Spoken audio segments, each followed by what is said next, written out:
សំឡេងរន្ទះមួយដ៏ជ្រៅគឺបានបន្លឺឡើងយ៉ាងរំជួយលើផ្ទៃមេឃដ៏ធំល្វឹងល្វើយភ្លាមៗនោះពន្លឺដ៏ភ្លឺចែងចាំងមួយគឺបានភ្លឺឆ្លងកាត់មេឃយ៉ាងរហ័សលឿនដូចជាខ្យល់ព្យុះហើយត្រឹមតែមួយប្រព្រិចភ្នែកតែប៉ុណ្ណោះវាក៏បានបង្ហាញខ្លួននៅត្រើយជើងមេឃបាត់ទៅហើយសំឡេងផ្ទុះរំពងឃុកខៅនោះគឺបានធ្វើឲ្យអ្នកខ្លាំងជាច្រើននៅតាមផ្លូវងើបក្បាលងើយមើលឡើងទៅលើទាំងភ័យតក់ស្លុតមិនយូរប៉ុន្មានបន្ទាប់ពីពន្លឺនោះបានឆ្លងកាត់ក្លែងសរីរាង្គដ៏អាក្រក់ដ៏សែនសាហាវនឹងព្រៃផ្សៃមួយគឺបានសាយភាយយ៉ាងក្រាស់ក្រែលនៅពីក្រោយពន្លឺពណ៌ខ្មៅមួយគឺបានហោះកាត់តាមក្រោយយ៉ាងលឿនក្លិនដ៏គួរឲ្យខ្លាចនោះគឺបានធ្វើឲ្យអ្នកខ្លាំងជាច្រើនទៀតញាក់សាច់ដោយភាពខ្លាចរអាសូម្បីតែបាក់ធំមួយចំនួនក៏មិនហ៊ានខ្វាយខ្វល់ឬក៏ងាកមើលមុខដែរព្រោះថាត្រឹមតែជាការក្រវីដៃលេងដោយចៃដន្យពីសំណាក់អ្នកខ្លាំងកម្រិតនោះក៏អាចលុបបំបាត់បាក់ទាំងមូលរបស់ពួកគេឲ្យវិនាសអន្តរាយបាត់ទៅហើយដែរការដេញតាមកម្រិតនេះពិតជាហួសពីវិសាលភាពដែលពួកគេអាចមើលស្រាលបានឡើយអាពួកនេះពិតជាមិនស្គាល់ពាក្យថាលះបង់សោះពន្លឺដ៏ភ្លឺចែងចាំងគឺបានហោះកាត់មេឃរូបរាងដែលនៅខាងក្នុងគឺបានផ្អាកបន្តិចហើយជ្រួញចិញ្ចើមយ៉ាងជ្រៅនៅពេលដែលគាត់មានអារម្មណ៍ដឹងអំពីក្លិនសរីរាង្គវិញ្ញាណសម្រាប់រង្គាលដែលកំពុងតែដេញតាមពីក្រោយណាបុគ្គលនោះមិនមែនជានរណាផ្សេងក្រៅពីស៊ីយីននោះឡើយដែលបានរុកកិច្ចខ្លួនបន្ទាប់ពីផ្លាស់ប្ដូរការវិប្រហារគ្នាជាមួយនឹងហ៊ុនសាននឹងឯងទោះបីជាយ៉ាងណាក៏ដោយគាត់មិននឹកស្មានថាហ៊ុនសាននឹងនៅតែបន្តដេញតាមខាំបន្លែបែបនេះសោះអ្នកប្រុសស៊ីយីននៅទីនេះនៅសល់ពេលធ្វើដំណើរប្រហែលជាកន្លះថ្ងៃទៀតទើបយើងដល់ដែនដីអាណាចក្រគូប៉ុន្តែអាជនអាក្រក់នោះកំពុងតែដេញតាមចិត្តដល់ហើយតើយោធានដែលកំពុងតែស្ថិតនៅក្នុងដៃរបស់ស៊ីយីនក៏ខិតខំប្រឹងប្រែងយ៉ាងខ្លាំងដើម្បីទប់នឹងសម្ពាធខ្យល់យ៉ាងខ្លាំងក្លាពីល្បឿនហោះហើរហើយក៏ស្រែកប្រាប់យ៉ាងខ្លាំងបែបហ្នឹងចំពោះស៊ីយីនគឺបានងូក្បាលតិចទាំងទឹកមុខស្រងោចសង្កត់ថាមពលរបស់គាត់ដែលទទួលបានពីថាមពលនៃថ្នាំគ្រោះកម្រិត9ប្រភេទអាកំបាំងគឺពិតជាគួរឲ្យខ្លាចហួសពីការស្មានពេលនេះផ្នែកខាងក្នុងនៃខ្លួនរបស់គាត់គឺត្រូវបានបំផ្លាញដោយថាមពលព្រៃផ្សៃនិងហិង្សារហូតដល់មានសភាពអាក្រក់ខ្លាំងណាស់ទោះបីជាស៊ីអ៊ីតូចបានខិតខំប្រឹងប្រែងអស់ពីសមត្ថភាពដើម្បីជួយចម្រាញ់ថាមពលនោះយ៉ាងណាក៏ដោយក៏វាហាក់ដូចជានៅតិចតួចពេកហើយក្នុងការជួយបើសិនបើវាមិនមែនដោយសារតែរាងកាយរបស់គាត់រឹងមាំដ៏អស្ចារ្យនោះទេច្បាស់ណាស់ថារាងកាយរបស់គាត់ប្រហែលជាអាចនឹងផ្ទុះខ្ទេចខ្ទីពីថាមពលនោះបាត់ទៅហើយប៉ុន្តែនេះគឺច្បាស់ណាស់ថាមិនមែនជាដំណោះស្រាយយូរអង្វែងនោះទេព្រោះបើសិនបើថាមពលនេះនៅតែបន្តកំទេចរាងកាយរបស់គាត់តើគាត់អាចគេចផុតពីហ៊ុនសែនដល់របៀបណាទៅអ្នកទាំងពីរនេះគួរតែត្រៀមខ្លួនចាកចេញមុនទៅក្នុងស្ថានភាពក្នុងខ្លួនរបស់ខ្ញុំនៅពេលនេះគឺអាក្រក់ណាស់បើសិនមកខ្ញុំនាំអ្នកទាំងពីរទៅជាមួយនោះពួកយើងមុខជាត្រូវហ៊ុនសែនតាមទាន់ជាមិនខានការចាកចេញឥឡូវនេះយ៉ាងហោចណាស់ក៏អាចជួយឲ្យអ្នកទាំងអស់គ្នាណាម្នាក់គឺអាចរស់រានមានជីវិតដែរព្រោះតែគោលដៅរបស់ជនម្នាក់នោះគឺជាខ្ញុំដូច្នេះវាមិនប្រកាសជាមិនខ្វល់ខ្វាយនឹងការដេញតាមពួកអ្នកនោះទេស៊ីយីនគឺបានចែករំលែកគំនិតមួយសន្ទុះហើយក៏និយាយទាំងសំឡេងធ្ងន់បែបហ្នឹងឲ្យខ្ញុំសុំទៅតាមហ៎យោធាននិងយ៉ាំលីងគឺបាននិយាយឡើងស្ទើរតែដំណាលគ្នាទៅហើយពួកគេគឺដឹងយ៉ាងច្បាស់ថាការនៅក្បែរស៊ីយីនគឺជាការទទួលបានឬក៏មានគ្រោះថ្នាក់ដល់ជីវិតប៉ុន្តែពួកគេសុខចិត្តប្រឈមមុខដើម្បីតែម្ខាងទៀតពិតជាគួរឲ្យរំភើបណាស់ប៉ុន្តែឥឡូវនេះគ្មានពេលដែលនៅប្រកែកគ្នានោះទេស៊ីយីនគឺបានក្រវីក្បាលហើយក៏និយាយកាត់ពួកគេភ្លាមនោះស៊ីយីនក៏បានទះបាតដៃថ្នមទៅលើទ្រូងរបស់យ៉ាវធានដែលប្រើកម្លាំងថាមពលស្រទន់មួយរុញច្រានគាត់ឲ្យគ្នាចេញឆ្ងាយព្រមជាមួយគ្នានោះក៏បានក្រវីដៃអាវបញ្ជូនយ៉ាវធានឲ្យហោះហើរដាច់ស្រឡះព្រមទាំងបានបញ្ជូនសម្លេងបញ្ជាក់ថាប្រញាប់ចេញទៅ Giao Thiên គឺបានទប់នឹងលំនឹងរាងកាយទាំងត្រដាងត្រដួសភ្នែករបស់គាត់ឡើងក្រហមងាំងនៅពេលដែលឃើញស៊ីយៀននិងបងស្រីរបស់ខ្លួនដែលកំពុងតែហោះហើរឃ្លាតទៅឆ្ងាយដោយគ្មានសិទ្ធិនិយាយតវ៉ាច្រើនគាត់ក៏បានបែរខ្នងហោះគេចចេញទៅក្នុងទិសដៅផ្សេងយ៉ាងលឿននាងពិតជាមនុស្សដាច់ចិត្តមែនស៊ីយៀនគឺបានអោបចង្កេះរបស់យ៉ាវលីងយ៉ាងណាស់អណ្ដាតភ្លើងពណ៌ផ្កាឈូកគឺបានរំពាត់ខ្លួនពួកគេហើយល្បឿនក៏ហោះហើរទម្លុះនៃកាន់តែលឿនទ្វេដងថែមទៀតទឹកមុខរបស់យ៉ាវលីងគឺបានឡើងក្រហមព្រឿងៗនៅពេលត្រូវស៊ីយៀនអោបចង្កេះដ៏ស្ដើងយ៉ាងជិតស្និទ្ធបែបនេះភាពត្រជាក់កកនៅលើមុខរបស់នាងក៏បានរលាយបាត់បន្តិចម្ដងនាងគឺបានលួចក្រឡេកមើលមុខបុរសដែលនៅក្បែរខ្លួននេះ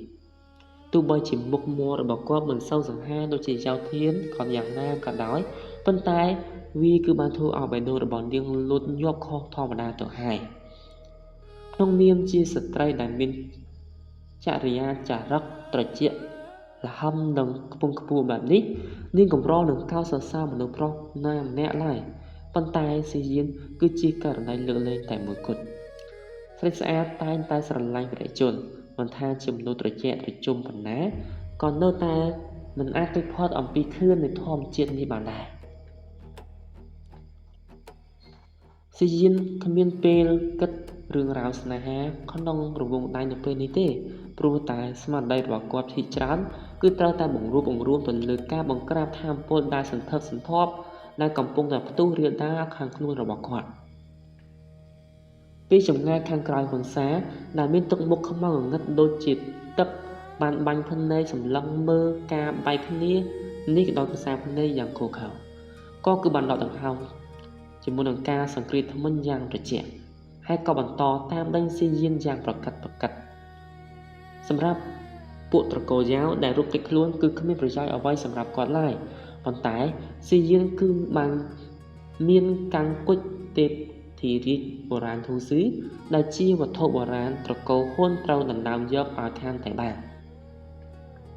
ការដេញគ្នានៅលើដែនអាកាសជាបន្តបន្ទាប់រហូតអស់ច្រើនម៉ោងឆ្លងកាត់ពាក់កណ្ដាលដែនដីនៃវាលទំនាបកណ្ដាលទៅហើយ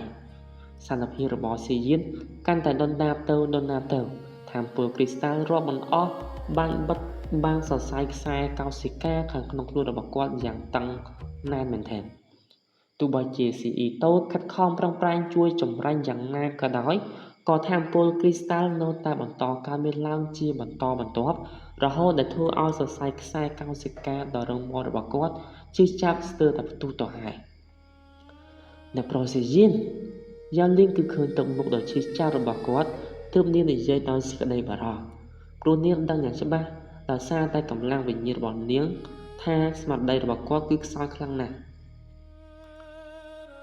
បើសិនបើមានរឿងអាក្រក់អ្វីកើតឡើងទៀតខ្ញុំនឹងប្រើវិធីបញ្ជូននាងចេញឲ្យឆ្ងាយដែរស៊ីយៀនគឺប្រឹងប្រែងដើម្បីទស្សស្មារតីតស៊ូក្នុងការនិយាយគ្រានឹងយ៉ាវលីងគឺបានខាំបបោមាត់របស់នាងហើយក៏សម្រេចចិត្តលូកដៃសម្បល់សខ្ចីរបស់នាងឲ្យទៅកាន់ស៊ីយៀនមុននឹងនិយាយខ្សឹបប្រាប់ថារាងកាយរបស់ខ្ញុំគឺមានលក្ខណៈពិសេសប្លែកពីគេឈាមរបស់ខ្ញុំគឺមានឫទ្ធិជួយចិញ្ចឹមបីបាច់កម្លាំងវិញ្ញាណអ្នកប្រុសស៊ីយៀនគឺមានការញាប់ផ្អើលជាខ្លាំងនៅពេលដែលឮបែបនេះមុននឹងសម្រេចចិត្តខានកដដៃរបស់នាងដើម្បីបឺតយករសឈាមចូលទៅក្នុងមាត់ភ្លាមនោះឈាមដែលមានរសជាតិផ្អែមចម្លែកនោះគឺបានប្រែក្លាយទៅជាថាមពលអច្ឆរិយៈហូរចូលខាងក្នុងថ្ងាសរបស់គាត់ដែលធ្វើឲ្យកម្លាំងវិញ្ញាណដែលស្ទើរតែរលត់ទៅហើយនោះស្រាប់តែស្ទុះងើបឡើងវិញយ៉ាងខ្លាំងក្លាពេញលក្ខណៈនៅពេលដែលព្រលឹងរបស់គាត់កំពុងតែលេបត្របាក់ថាមពលឈាមនោះយ៉ាងលុបលន់គំនិតដ៏ឈួតលីលាមួយគឺបានផុសឡើងនៅក្នុងខួរក្បាលរបស់គាត់ថាបើសិនជាខ្ញុំបឺតឈាមនាងរហូតដល់អស់ព្រលឹងនិងកម្លាំងវិញ្ញាណរបស់ខ្ញុំអាចនឹងឈានដល់កម្រិតខ្ពស់ជាងនេះទៅទៀតនោះប៉ុន្តែស៊ីយៀនគឺបានប្រញាប់ប្រញាល់ដាក់ខ្លួនឯងមកវិញពីគំនិតអាក្រក់ព្រៃផ្សៃនោះចោលភ្លាមគាត់គឺបានលេងមាត់ចេញហើយក៏ជួតមាត់តវ៉ាទាំងក្រៀមក្រំថាអរគុណខ្លាំងណាស់ ស៊ីយិនងាកមកខាងក្រោយទាំងតាំងតែព្រោះតែហ៊ុនសែនបានប្រើប្រាស់ស្នៀតសម្ងាត់បង្កើនល្បឿនយ៉ាងសាហាវគាត់គឺបានដកដង្ហើមធំហើយប្រឹងបក់ស្លាបពណ៌បៃតងក្រហមហោះហើរឆ្ពោះទៅមុខដូចជារន្ទះបន្តទៀតពីក្រោយហ៊ុនសែនស្រែកដល់កំហឹងថាអាដេរឆានអើយឯងគ្មានថ្ងៃដែលបានទៅដល់ត្រកូលគូនោះទេក៏គឺបានផ្លាស់ប្ដូររាងកាយកាយវិការដៃបង្កើតបានជាប្រជាខ្មៅយក្សទំហំរាប់ពាន់ហ្វីតបាញ់ទម្លុះអាកាសលំហមករកពួកគេយ៉ាងលឿនមិនស្រួលទេ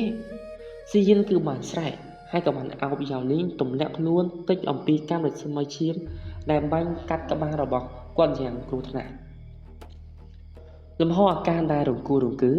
ហើយហ៊ុនសែនក៏បានលេចមុខឡើងទាំងទឹកមុខកាយសាហាវដោយឈាមរបស់គាត់គឺបានក្រវីបញ្ចេញជាមួយនឹងពន្លឺឈាមទំហំរាប់ម៉ឺនហ្វីតការបំផ្លិចបំផ្លាញលំហអាកាសសំដៅមកលើពួកគេទាំងពីរយ៉ាងសាហាវយង់ខ្នងស៊ីយិនគឺបានក្រវីស្មាហើយក៏បានហាវស៊ីអ៊ីតូចចេញមកលៀមដោយមាននិរន្ទះមាសកំពុងតែរមូលយ៉ាងសកម្មលើដៃប៉ុន្តែនៅពេលដែលស៊ីយិនអាចបញ្ចេញការវាយប្រហារចុងក្រោយលំហអាកាសនៅចំពោះមុខរបស់ពួកគេក៏បានប្រែស្រាំហើយរូបរាងបុរសចំណាស់ម្នាក់ដែលលេចមុខមកឈរខាំងពីមុខព្រមទាំងបន្លឺសំឡេងយ៉ាងអង្អែលថាហះហ៊ានមកបង្កហេតុបង្កបញ្ហានិងធ្វើឃាតមនុស្សនៅក្នុងទឹកដីត្រកូលគូរបស់ខ្ញុំផងណាហ៊ុនសែនឯងពិតជាមានអំនួតខ្លាំងដែរណាស់ហា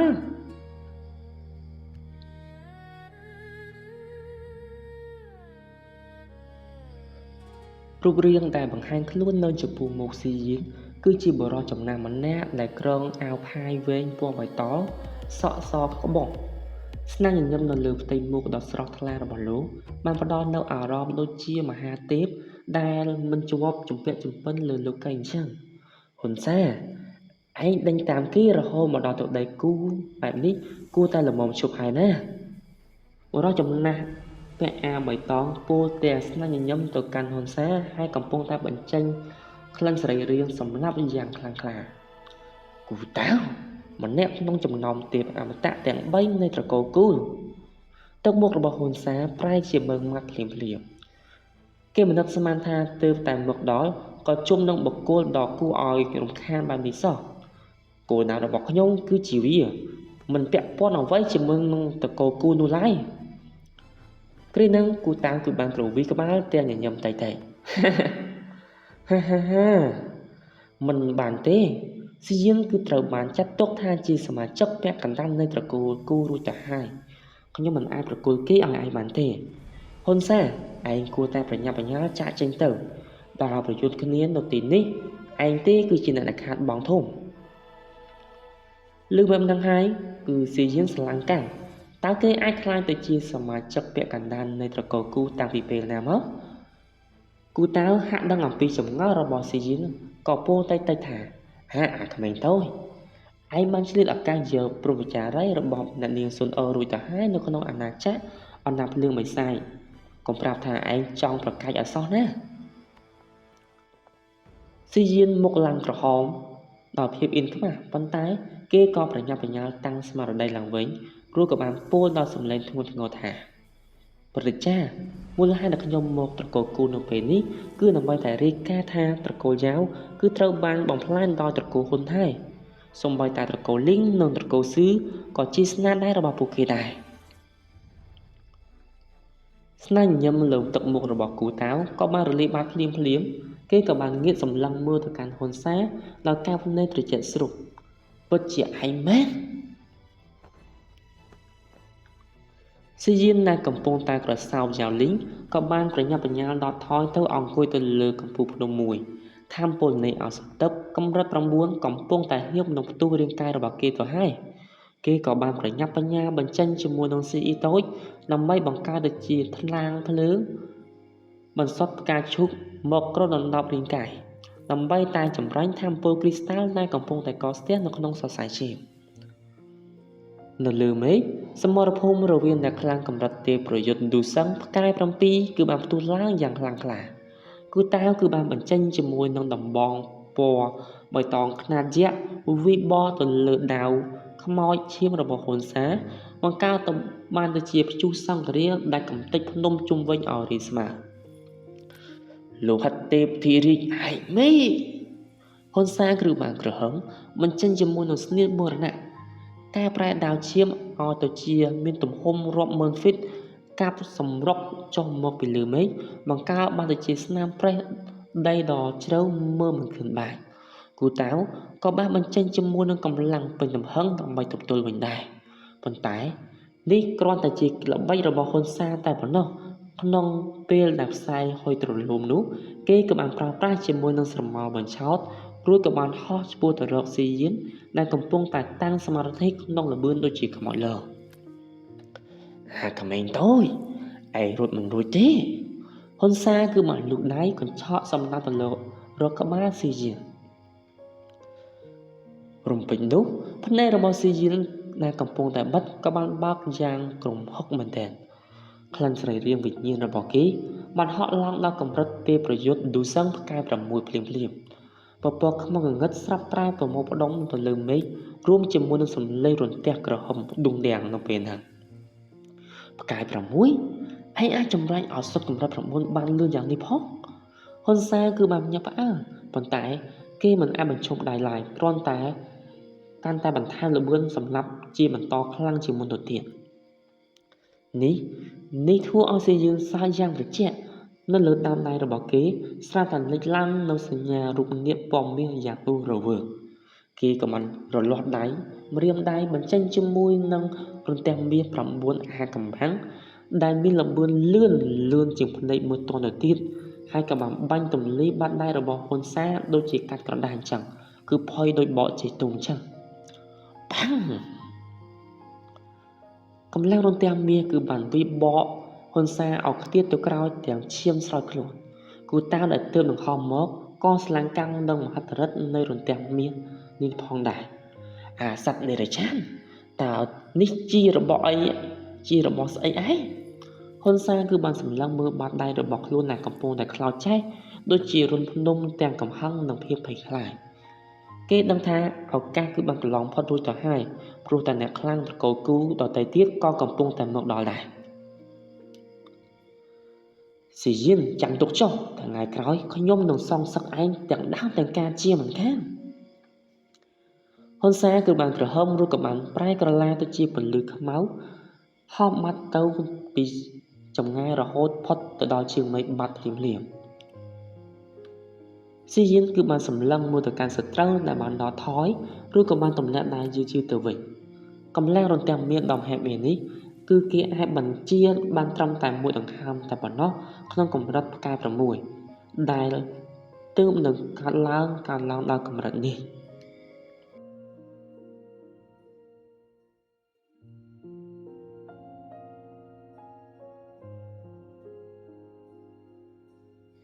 ការភ្នែកដ៏ស្រស់ស្អាតរបស់យ៉ាវលីងពោលមកទៅដល់ភាពញាប់ផ្អើលខណៈពេលដែលនាងបានសម្លឹងមើលទៅកាន់ហ៊ុនសែន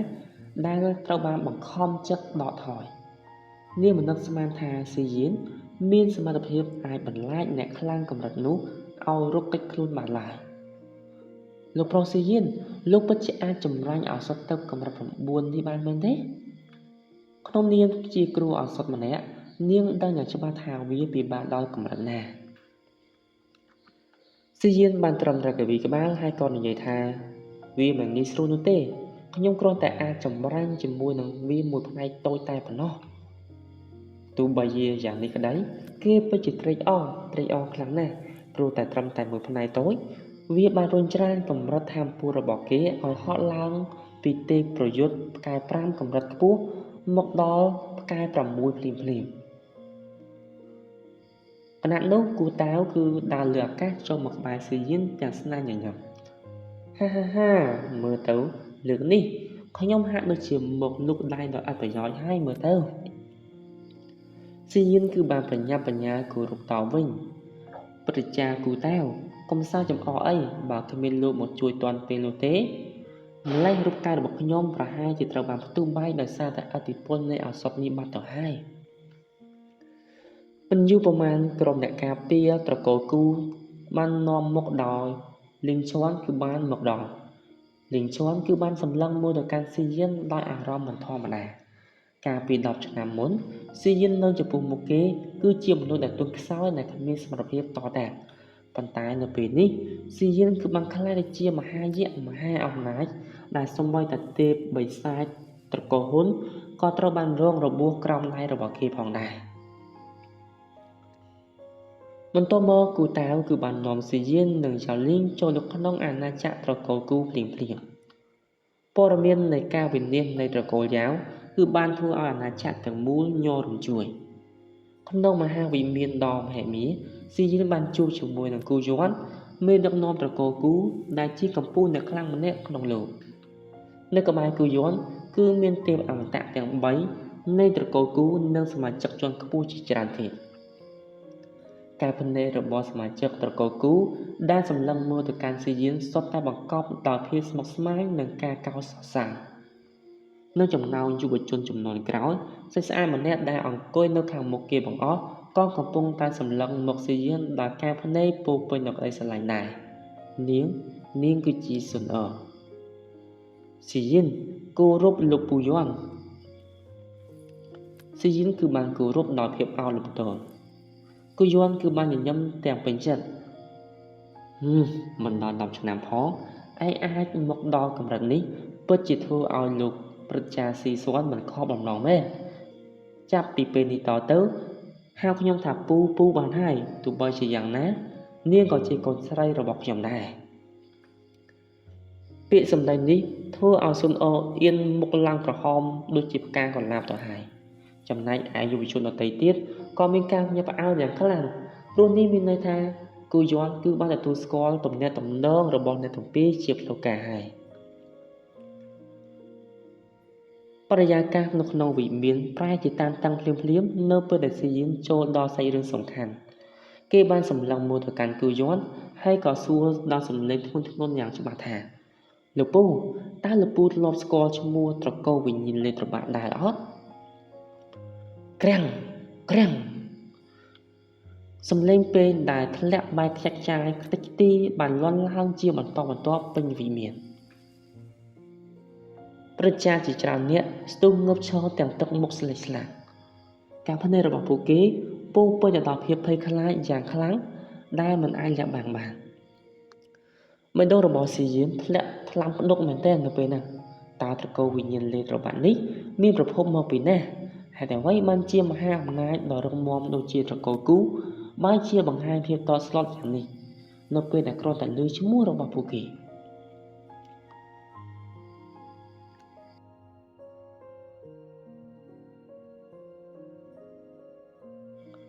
តើវគ្គនេះពិតជាអស្ចារ្យនិងរន្ធត់ខ្លាំងមែនទេទីបំផុតស៊ីយិនអាចឈានដល់កម្រិតផ្កាយ6ហើយតើអ្វីនឹងកើតឡើងបន្តទៀតជាមួយនឹងអាកំបាំងនៃត្រកូលវិញ្ញាណនោះសូមរងចាំទស្សនាតាមដានភាពបន្តជាមួយគ្នាទៀតណាប៉ុន្តែមុននឹងបញ្ចប់វីដេអូនេះadmin ក៏សូមថ្លែងអំណរគុណយ៉ាងជ្រាលជ្រៅចំពោះការគាំទ្ររបស់បងប្អូនទាំងអស់គ្នាប្រសិនបើជាបងប្អូនស្រឡាញ់ចូលចិត្តការនិទានសាច់រឿងកុំភ្លេចណាជួយចុច like វីដេអូម្នាក់មួយមកហើយអ្វីដែលសំខាន់កុំភ្លេចចុច Subscribe Channel និងបើករូបកណ្ដឹងដើម្បីទទួលបានវីដេអូថ្មីៗកុំឲ្យខកខានណាហើយមួយវិញទៀតកុំភ្លេចណាសរសេរ comment លើទឹកចិត្តឬក៏ផ្ដល់មតិយោបល់ខាងក្រោមវីដេអូអំពីសាច់រឿងក៏បានហើយបើសិនជាបងប្អូនស្រឡាញ់ពេញចិត្តហើយក៏ចង់ឧបត្ថម្ភ admin ដូចជាអាចប៉ាវកាហ្វេក៏អាច scan QR code នៅក្នុងវីដេអូនេះក៏បានដែរ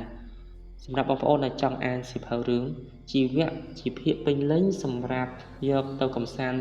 ផ្ទាល់ខ្លួនឯងអាចធ្វើការតាក់ទងមក Telegram ផ្ទាល់ខ្លួនរបស់ admin តាមរយៈ username គឺ Suthi Walker សូមអរគុណនិងសូមជូនពរឲ្យបងប្អូនទាំងអស់គ្នាមានសុខភាពល្អហើយយើងនឹងជួបគ្នានៅក្នុងវីដេអូក្រោយអូខេណាជម្រាបលាបាយបាយ